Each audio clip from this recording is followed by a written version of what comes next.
هم ما محتاجوش ما فيش graphs. Okay. Assalamu alaikum. It's me again. Okay, so now I'll be talking about can postmenopausal diabetic women benefit from hormone treatment. تمام. الsymptoms تبع المينوباوز can be very irritating and tiresome for women. Some women have very mild symptoms and some women have some severe symptoms.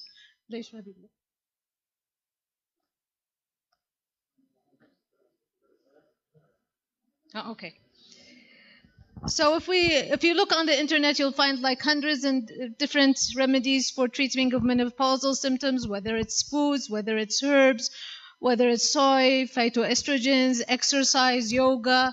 And the more remedies you have, you realize that they're not really that effective. They might help maybe in women that have mild symptoms, but for the severe symptoms, they're not really that effective. And if I did a search looking for treatment of postmenopausal symptoms, I got 1,200,000 results. So you can tell that maybe most of them are not really effective to have so many results. Then we come to hormone therapy. We know that this is really the most effective thing in curing the symptoms that women have during menopause. What are the benefits of hormone therapy? They help decrease the hot flashes, the vaginal dryness. It helps elevate the mood. It decreases the risk of colon cancer. It helps prevent osteoporosis, and also improves the mobility of the joints in females. Let's go back a little bit in history and see how it started out that we have this hormone replacement therapy. So it first started in the 1930s when a Canadian researcher found he could extract estrogen from the urine of pregnant females, and this was used to treat hot flashes and vaginal dryness. Then in the 1960s, there was the feminist movement, and they said, okay, menopause is just a hormone deficiency. Give estrogen and you'll be cured. So it's just a hormone deficiency. Then in the 1970s, they found out that if you give estrogen and the woman has an intact uterus, then you're at risk of getting endometrial cancer if you give estrogen alone. Then after that, they found that if they reduced the dose of estrogen and added progesterone to the estrogen, then this reduced the risk of endometrial cancer.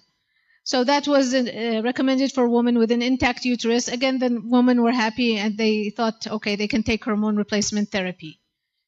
A few years after that, the FDA approved estrogen replacement therapy for treatment of for prevention of osteoporosis.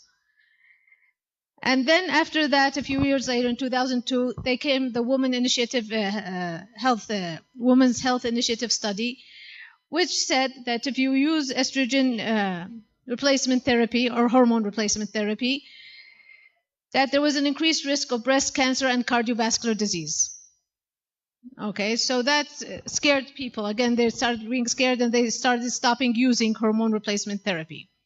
It wasn't until later on when they did the meta-analysis and they analyzed the results again, they said, okay, if you use it early on post-menopause, within 10 years, and in women aged 50 to 59, then actually it has a benefit on the cardiovascular system.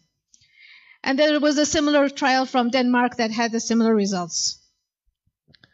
So you can see that these on and offs that keeps going on. One time they say it's good for you, one they say it's dangerous. So until now, even if you tell a woman you want to put her on hormone replacement therapy, she says, no, I don't want this, it causes cancer.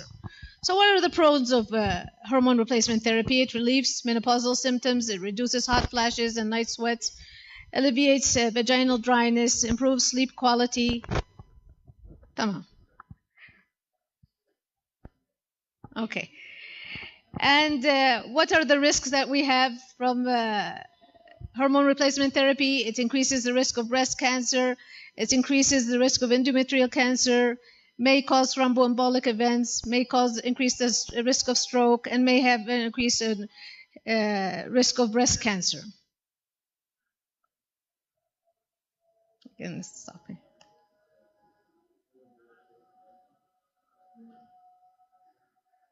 So let's see this case here.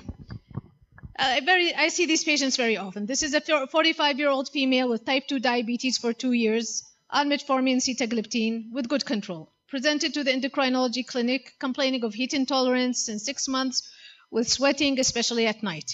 She states that she sometimes has to shower several times a day because of the increased sweating, and she has difficulty sleeping at night.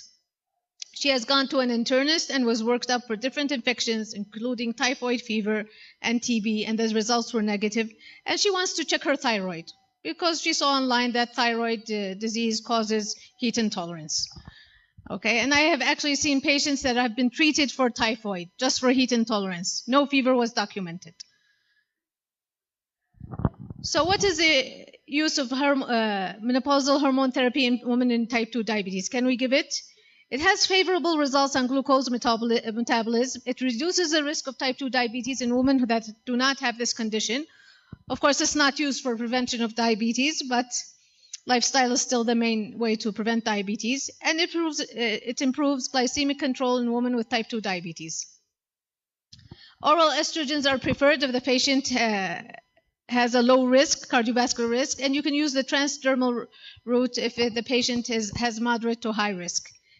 And again, we say it should be used, it should not be initiated if a patient is above 60 or has been more than 10 years post-menopause, because we're afraid that if the patient already has established atherosclerosis, the estrogen therapy might dislodge one of the atheromatous plaques and predispose them to a thromboembolic episode.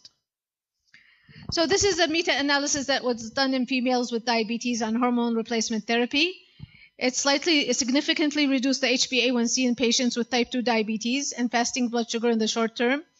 It was not found to have a significant effect on postprandial blood sugar levels, and there was not enough data to see the effect in type 1 diabetes. And it reduced the incidence of type 2 diabetes in patients without this condition. Next, let's see what happens to the brain in patients with type 2 diabetes on postmenopausal hormone therapy. So type 2 diabetes increases the risk of dementia and brain atrophy in older women. And some studies have shown that increased estradiol levels also exacerbate these risks. And there was a study where they used estrogen replacement therapy in older women with type 2 diabetes, and they found that they had a lower gray matter volume. And there was an increased risk of dementia among those with diabetes with higher estrogen levels. So in older women, there seems to be a risk of getting brain atrophy or to affect their brain if they're giving hormone replacement therapy. But what about younger women? This is the Women Health Initiative memory study. They didn't find any difference in cognitive performance among those that were assigned to hormone replacement, whether they were assigned to estrogen alone or in addition to progesterone. So again, if you use it in younger patients, it seems to be safe. If you use it in older patients, it causes problems. What about the risk of stroke? And so again, there's some controversy here. There was a large review article that says it definitely increases the risk of stroke in women when they use hormone replacement therapy. Then there was the women's estrogen for stroke trial, which was done in 70-year-old patients. So they're pretty high risk. Already they're old. And they found no difference between the groups that were on hormone replacement therapy and the placebo group. And the majority of observational studies do not support any association between hormone replacement therapy and stroke in younger women. And if you use the transdermal estrogen, again, it doesn't show any evidence of increased risk of stroke. So again, we're sort of in a gray area, not sure 100% whether there is increased risk or not. This is a small study that they did on postmenopausal women with type 2 diabetes and nephropathy. So this were women with hypertension, type 2 diabetes, and nephropathy. And they were studied before taking hormone replacement and then after giving them hormone replacement for 3.5 months. And they found a significant decrease in the proteinuria and a significant increase in the creatinine clearance. So it seems to have a good effect on the kidneys in these patients. Also in the study, they found a reduction in the fasting plasma glucose and cholesterol levels. Oh, there's one more. Okay. And then let's look at the hormone replacement therapy and the lipids in type 2 diabetes. So this is also a small study that was done on 20 patients. They were treated either with estrogen replacement or estrogen progesterone therapy or placebo. They found that the estrogen replacement therapy decreased the total cholesterol, the LDL, in both groups that were receiving replacement therapy, and increased the HDL in both groups.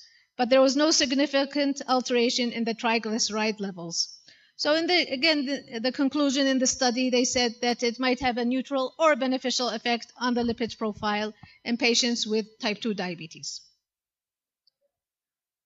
And then we come to the main thing that patients are afraid of is the risk of cancer in patients on postmenopausal replacement therapy. So if we look at 3 common cancers that occur in patients, endometrial cancer is increased in patients with type 2 diabetes.